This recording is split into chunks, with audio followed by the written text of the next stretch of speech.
ሁኔታ በመገል ህይወቷ እንዳልፍ ያደረገው ግለሰብ ይግባኙ ተሰምቶለት ቅጣቱ ተቀንሶለት የሚሆነው በትናንትናው ዕለት ሲሆን ቅጣቱ ከ25 ዓመት ወደ 21 ዓመት ዝቅ ተደርጎለት ህፃን ሄቨንን አስመልክቶ የምናደርገው ዘመቻ አሁንም መቀጠል አለበትም። በመጨረሻም ህፃን ሄቨን ላይ ያልተገባ ነገርን በመፈጸም ዘብጥ እያወርዱ የነበረው ግለሰብ በድብቅ መለቀቁን የሚያሳዩ ምስሎች መውጣታቸውን ተከትሎ የዜና በርካታ ኢትዮጵያንን እያስቆጣ እንደሆነ ተገለጸ። ለመሆኑ ምንድን ነው የተፈጠረው? መረጃዎችን እንሰጣችኋለን።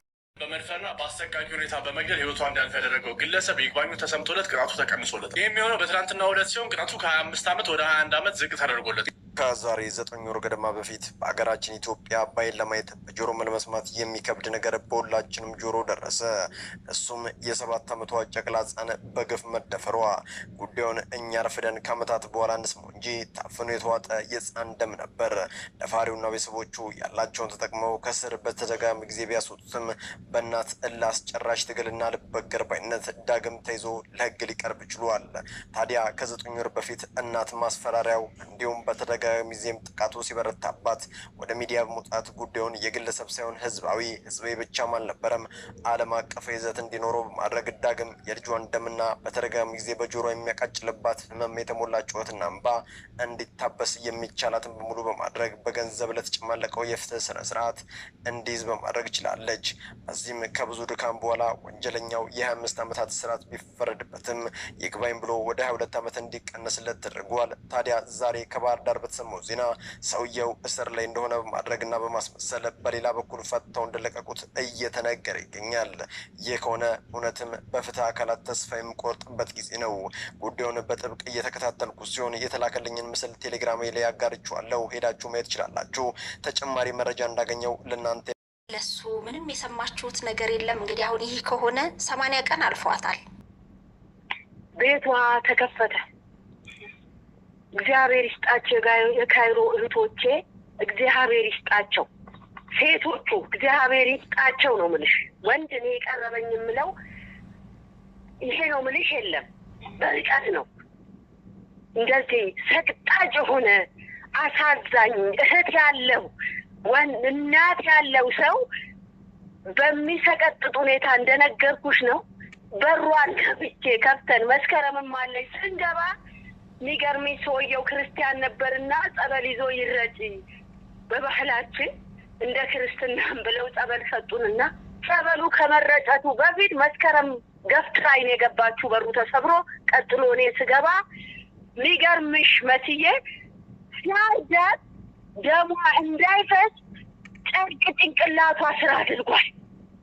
ጭንቅላቷ ስር ያደረገው ደም ጨርቅ ደሙ ልብሱ ምን እንደሆነ አይታይም። ከኛ ተዘረርን እዛ ላይ እንደው ዳግም ሐዘን ዳግም ሁለተኛ ሐዘን የሆነብን ግድግዳዋ ላይ ኮሪደር ላይ ነው ደሟ እንዳይወጣ የሚገርምሽ እዛው ኮሪደር ላይ ነው ጭፍጭፍ አድርጎ ኮሪደር ላይ ነን ድሬሲንግ ሩም ልብስ ክፍሏ ላይ ደሟ የተረጨው ደሟ እንኳን እንዲወጣ ሰው እንዳይሰማ በዛ በኩል እሷ ባረፈችበት ወዲያ ማዶ በኩል ደግሞ ምን አለ? መኝታ ቤት አለ። በመኝታ ቤቷ በኩል ምን አለ? በረንዳ አለ። ወደዛ ከሄደች ሰው ይሰማል። ወደዚህ ከመጣች በሯ ነው መውጫ ነው። ሰው እንዳይሰማ ኮሪደር ላይ ነው ቅጥቅጥ ታርጓት መሲ ደሟ እንደ ውሃ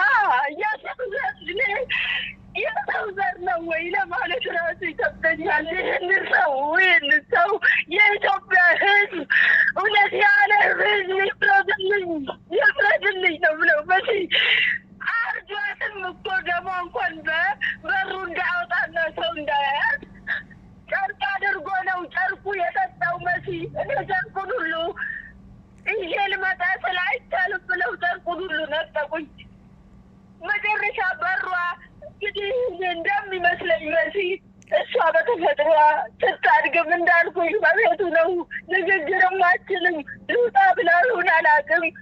ቁምሳጥን ማነው ልብሷ ተከፍቶ ሻንጣዋን የተዘጋጀ ሻንጣ እንደገና አንድ ሻንጣ ውስጥ ነው ብሯን የምታስቀምጠው። እኔ እንግዲህ 10 ዓመት 9 ዓመት ከ7 ወር ነው 5 ወር ነው ካገባች እንግዲህ 9 ዓመት ከ7 ወር ከኔ ጋር ስትኖር ሻንጣ ውስጥ ነው ብሯን የምታስቀምጠው። በዚህ ያስቀመጠችበት ብሯን ስለሚያውቅ ልክ በእጁ በምን እንደሰበረው አላውቅም። ሻንጣዋን ሰብሮ አንድ እዲሻ ቤቷን ሳስከፍት መሲ ሳስፈትሽ $100 ብቻ ነው 10 ዓመት የሰላችበትን ብር ኢትዮጵያ አላከች። ቤት ነው የምታጠራቅመው። ብሯን፣ የአንገቷን ወርቅ፣ የጆሮዋን፣ የእጇን ቀለበት ሁሉ አውጥቶ ወስዶ የሚገርምሽ ልብሱ እንኳን እሱ ቀድሞ ራሱን አዘጋጀ ነው።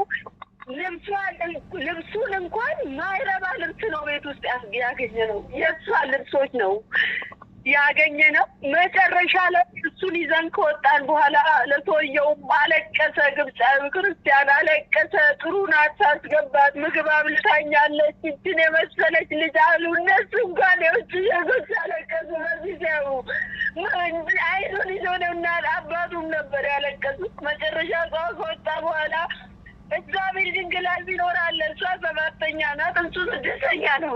ወንድሜ ያልኩት ቆይቶ መጣ። እኔ ሐዘን ላይ ነበርኩኝ። ልደውልልህ ፈልጌ ነው እባክህ ሲጫወቱባት እሷ 6 አንተ 7 ነህ። እንደ አገልግሎትም ክራር መቺ ነው እንደ አገልግሎትም እባክህን ብዬ ስለው ሊፍት ላይ እየገባን ነበር። እኔንም መስኪንም አንድ ሊያ የመጣ መምህር አለ ከዛ እና ይዞን ገባ ወደ ቤት ገብቶ ቤት ሲገባ እኔ የመሰለኝ የሚነግረኝ መሰለኝ እባክህ ወንድሜ እኔ ብዙን አልመልሳትም፣ ግን በምን አይነት መልኩ ነው የገደላት? ድምፅ ሳልሰማህም ወይ አማክረኝ ስለው ምንድን ያለው እኔ ብዙን እወዳታለሁ አውቃታለሁ፣ እሱን ግን አላውቀውም። በመድፈርና በአሰቃቂ ሁኔታ በመግደል ህይወቷ እንዲያልፍ ያደረገው ግለሰብ ይግባኙ ተሰምቶለት ቅጣቱ ተቀንሶለት፣ ይህ የሚሆነው በትናንትናው ዕለት ሲሆን ቅጣቱ ከ25 ዓመት ወደ 21 ዓመት ዝቅ ተደርጎለት ከዛሬ 9 ወር ገደማ በፊት በሀገራችን ኢትዮጵያ አባይን ለማየት በጆሮ ለመስማት የሚከብድ ነገር በሁላችንም ጆሮ ደረሰ። እሱም የ7 ዓመቷ ጨቅላ ሕፃን በግፍ መደፈሯ። ጉዳዩን እኛ ረፍደን ከዓመታት በኋላ እንስማው እንጂ ታፍኖ የተዋጠ የሕፃን ደም ነበር።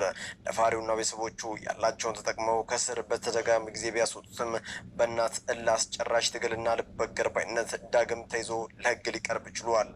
ታዲያ ከ9 ወር በፊት እናት ማስፈራሪያው እንዲሁም በተደጋ ጊዜም ጥቃቱ ሲበረታባት ወደ ሚዲያ በመውጣት ጉዳዩን የግለሰብ ሳይሆን ህዝባዊ ብቻም አልነበረም ዓለም አቀፍ ይዘት እንዲኖረው በማድረግ ዳግም የልጇን ደምና በተደጋጋሚ ጊዜ በጆሮ የሚያቃጭልባት ህመም የተሞላ ጩኸትና እንባ እንዲታበስ የሚቻላትን በሙሉ በማድረግ በገንዘብ ለተጨማለቀው የፍትህ ስነ ስርዓት እንዲይዝ በማድረግ ችላለች።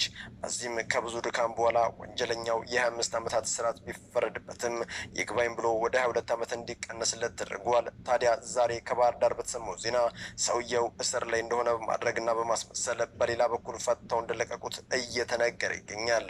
ይህ ከሆነ እውነትም በፍትህ አካላት ተስፋ የሚቆርጥበት ጊዜ ነው። ጉዳዩን በጥብቅ እየተከታተልኩ ሲሆን የተላከልኝን ምስል ቴሌግራም ላይ ያጋርችኋለሁ። ሄዳችሁ ማየት ትችላላችሁ። ተጨማሪ